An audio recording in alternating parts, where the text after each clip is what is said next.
ASARE is a lab specializing in aerodynamics. I guess I should talk a little bit more about this plane right here. And especially what I note here is something fairly interesting. What you see here is the intake into the engine, but this here, that's what we call a boundary layer splitter. Basically what happens is that as air comes along the nose of the airplane right here, you have a fairly slow moving layers of air right next to the skin of the aircraft just because of friction and momentum exchange between the moving skin and the air outside. So you have a fairly slow moving layer right here that grows a little bit thicker and thicker as it moves along the body of the airplane, right up until the point where it goes into the engine.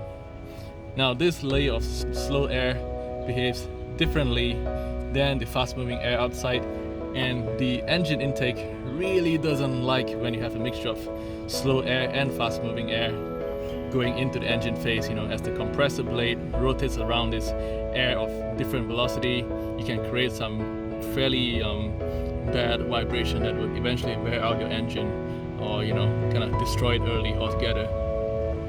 So one way the older airplanes have of not ingesting this boundary layer air is to have this splitter device, which takes in the boundary layer next to the aircraft and then channel it somewhere else, and then you have the clean air, fast moving air from the outside.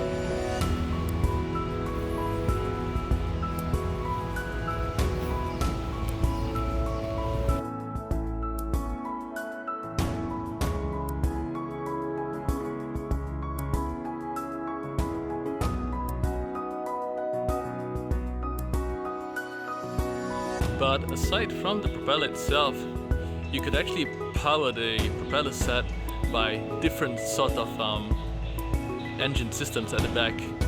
On a lot of the smaller general aviation aircraft, what you have is a reciprocating engine, or basically a piston engine, like a car engine.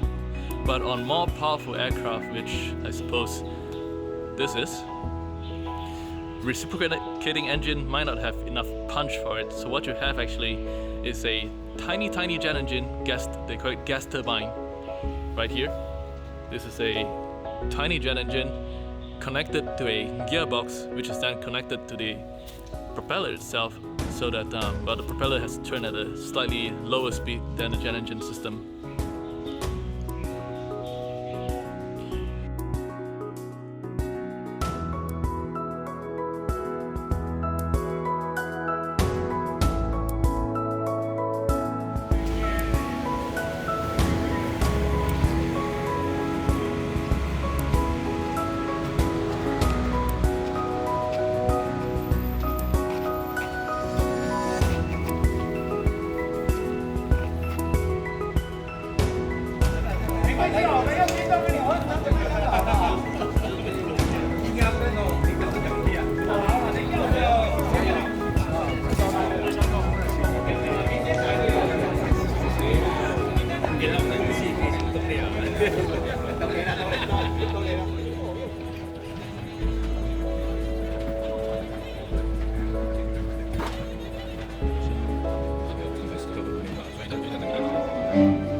对于整个日本是怎么样的冲击，而对应到台湾来，我们需要怎么思考这样的一件事情。我们看看这位。